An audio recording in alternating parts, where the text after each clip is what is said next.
It was a warm spring night in El Paso, Texas, and four teenage boys were making their way home after a party, their laughter echoing softly through the quiet streets.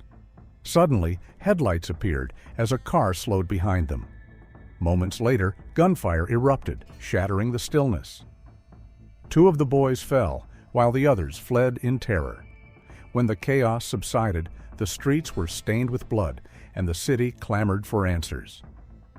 What unfolded next would lead to one of the most controversial cases in Texas history, along with a confession that would alter a young man's life forever. Daniel Valius was born on April 1, 1977, in El Paso, a border city rich in culture yet fraught with complex social issues. Raised by his mother, Yolanda Valius, in a large, close-knit family, Daniel grew up enveloped in love, laughter, and community ties. From a young age, he was known for his cheerful, extroverted personality and his playful tendency to tell wildly exaggerated stories.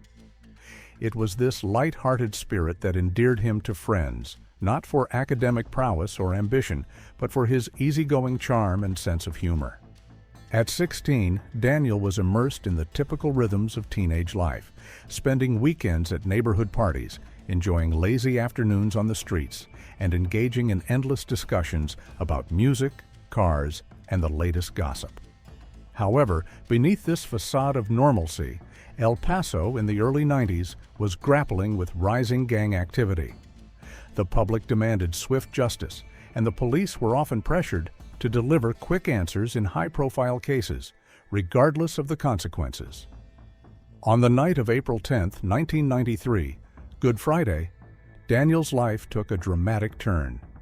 As he and three friends walked home from a party in northeast El Paso, a brown car approached them from behind, causing unease. The vehicle veered off momentarily before returning with its headlights off. Without warning, shots rang out from the back seat, igniting panic. Bullets tore through the night, striking two of the boys. 18-year-old Robert England was shot in the head and died instantly, while 17-year-old Armando Lazo was hit in the abdomen and leg. He managed to run about 100 meters before collapsing and dying near a neighbor's home. The two surviving boys, Jesse Hernandez and Juan Medina, escaped unharmed but traumatized. When police arrived, they found a chaotic scene. Two young men dead, no eyewitnesses to identify the shooter, and only 6.22 caliber shell casings as physical evidence. The city was shaken. Local media quickly labeled it the Good Friday shooting, and pressure mounted for answers.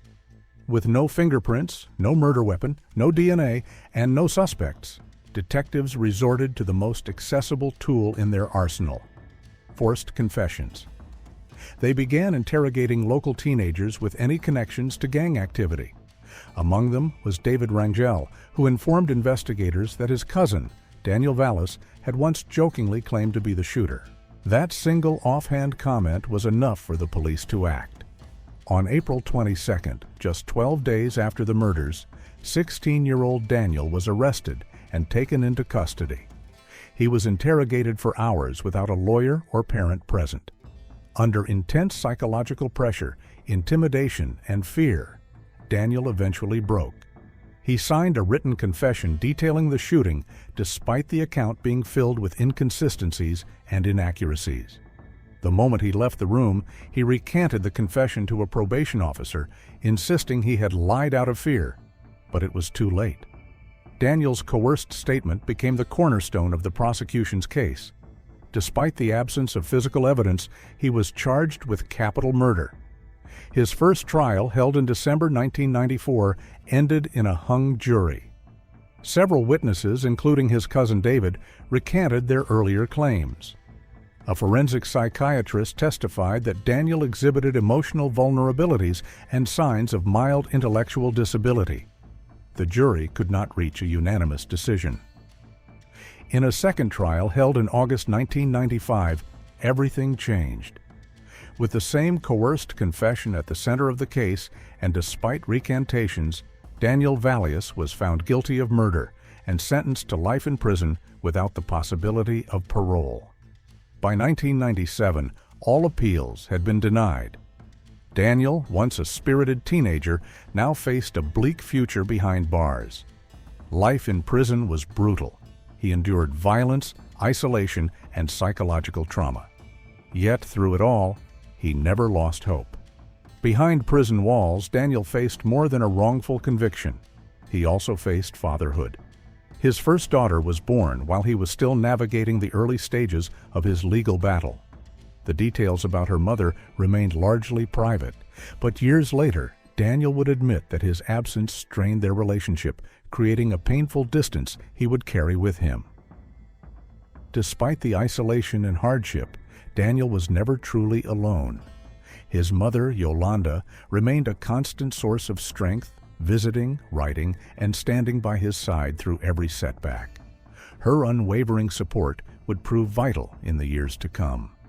By 2007, after more than a decade behind bars, a spark of hope appeared in the form of John Mima, a local businessman who had married into Daniel's extended family.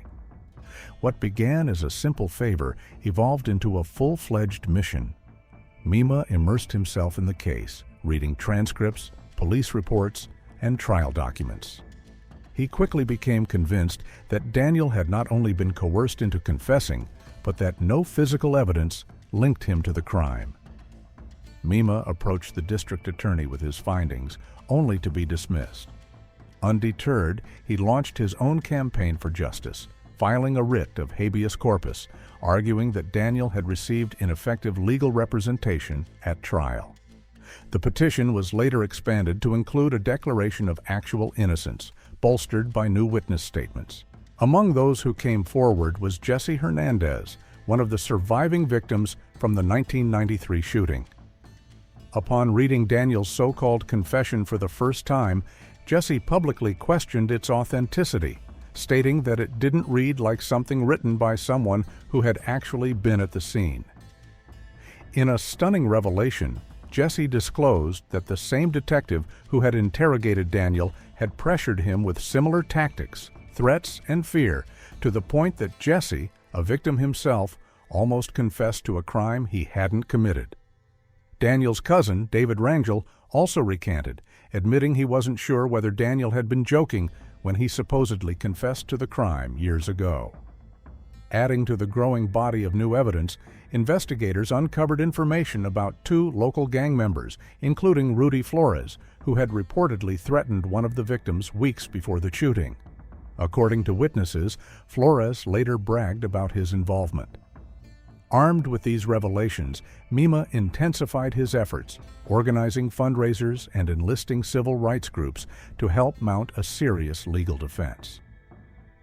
Together with Daniel's family, they staged protests, put up billboards, and painted messages on car windows throughout El Paso demanding Daniel's release. Their pressure worked.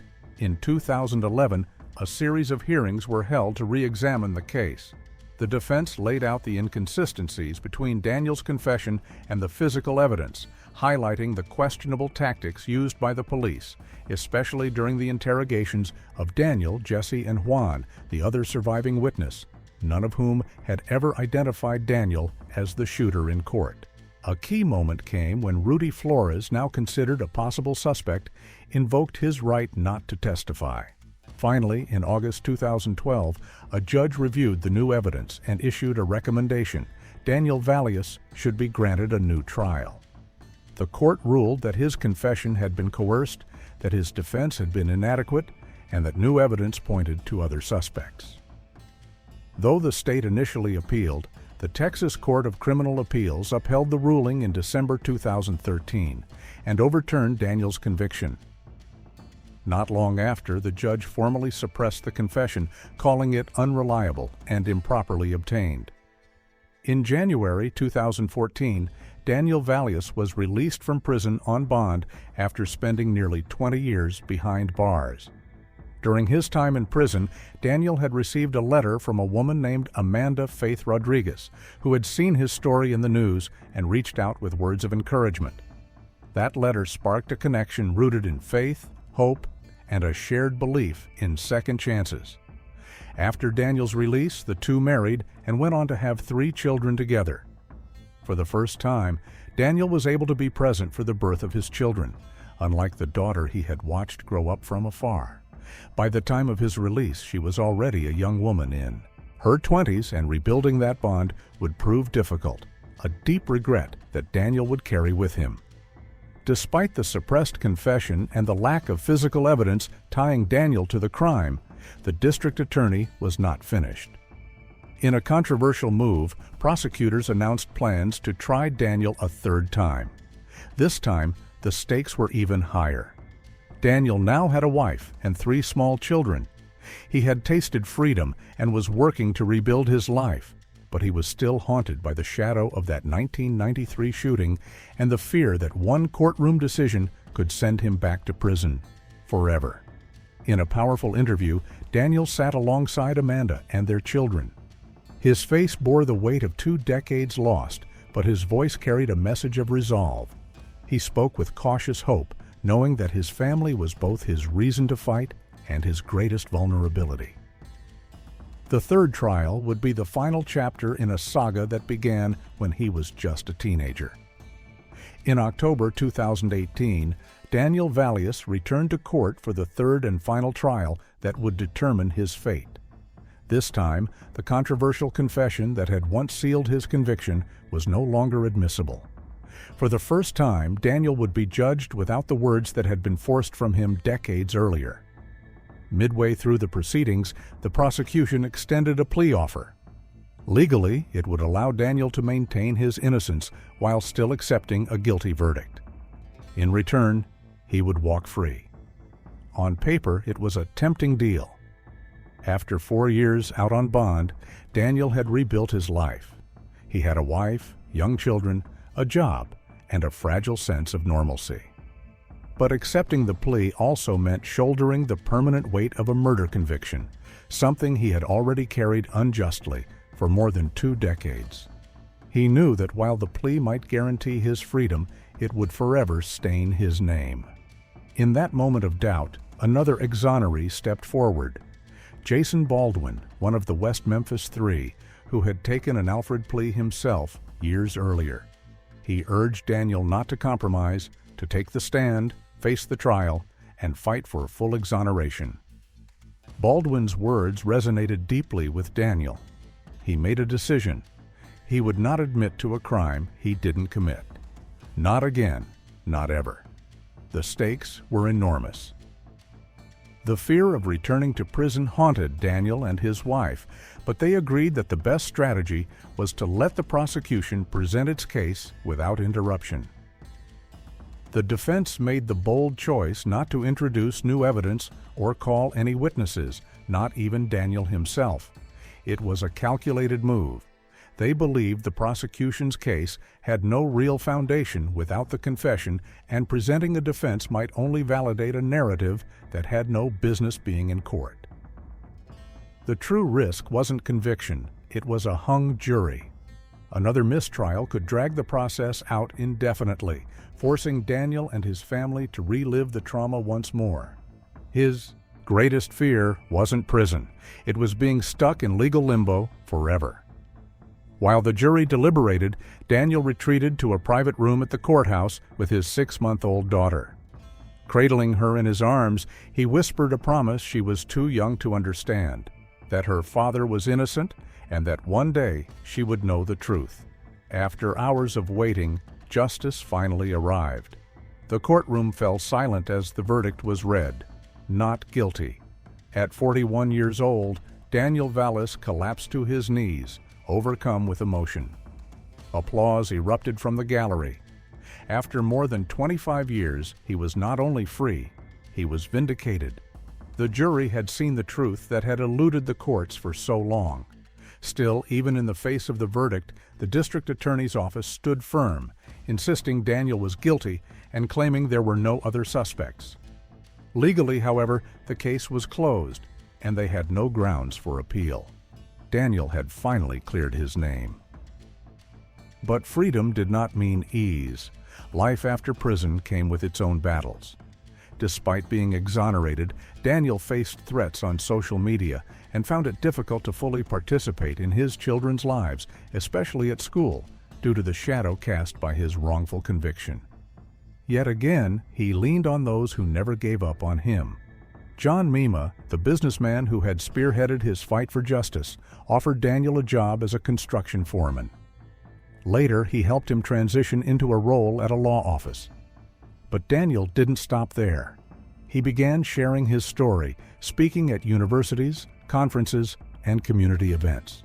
He recounted how a young, innocent teenager was swallowed by a broken system and how faith, family, and perseverance pulled him back out. Daniel Valius had become a symbol, a living reminder of the devastating consequences of wrongful convictions. His story inspired documentaries, news specials, and podcasts chronicling the life of a teenager who had spent half his life fighting for his innocence. But for Daniel, freedom wasn't the end of the journey. It was the beginning of a new battle, one for healing, justice, and dignity. Then, in July 2024, that journey took another unexpected turn.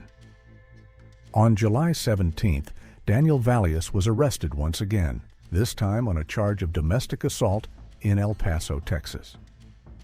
According to a police report, officers responded to a call regarding an alleged domestic dispute at an apartment near a school in the city's northeast.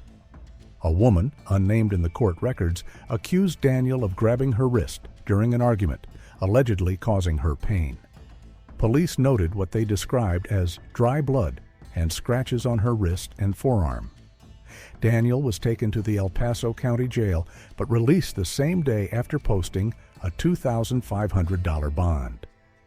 The news sent shockwaves through the community. For many, the name Daniel Valius was synonymous with injustice. Now he faced a new accusation, one that risked reigniting public doubt. But unlike his past ordeal, this case followed a very different path. After a 2-day trial, a jury found Daniel not guilty of the charge. His attorney criticized the district attorney's office, calling the case baseless and irresponsible. For Daniel, the verdict was both a relief and a painful reminder that his legal battles were far from over. At the time of this arrest, Daniel was still deeply entrenched in a federal lawsuit against the city of El Paso and several members of the police department. Filed in 2015, the civil case alleged serious violations of his constitutional rights, accusing detectives of coercing a false confession when Daniel was only 16 years old and of suppressing key evidence that could have exonerated him. The civil suit remained active in the U.S. District Court for the Western District of Texas, with no set trial date. While the exact amount of compensation owed to Daniel had not been disclosed as of mid-2025, records showed that wrongful convictions in Texas were costing the state up to $80,000 per case, sometimes more. But Daniel's fight was never about money. It was about reclaiming lost time and shedding the identity forced upon him by a flawed system. He had missed the best years of his life, his 20s and 30s, watching from behind bars while the world moved on without him. The damage was not just emotional, it followed him into every aspect of his post-prison life. Social stigma, distrust, and lingering suspicion made reintegration painfully slow. He couldn't even fully participate in his children's school activities because of the history tied to his name. Still, Daniel pushed forward. He remained in El Paso, working, rebuilding, and raising his family. Thanks to the continued support of his friend and mentor, John Mima, he had a steady job and opportunities to speak publicly about the dangers of forced confessions and judicial misconduct. He became a regular speaker at university events, sharing his experience to inspire reform and highlight the voices of others still trapped in the same broken system. His case stood as a haunting example of what happens when justice moves too quickly and carelessly. But it also became a story of endurance, a testament to the power of family, faith, and perseverance. Daniel Valius had fought not just for his freedom, but for the right to start over without the weight of a past he never chose. Even after being exonerated, the struggle didn't end. Each day brought new challenges, closed doors, cautious glances, and doubts that still lingered. Yet he faced them all with quiet resolve. Daniel's life remains an uncomfortable mirror reflecting the flaws of the American justice system. His voice now echoes on behalf of those still inside, those whose names we don't know, but whose stories may be all too similar. Because the most unsettling truth is this: how many more like Daniel are still locked away, waiting for someone to believe them? Don't miss out. Subscribe now for more thrilling investigations.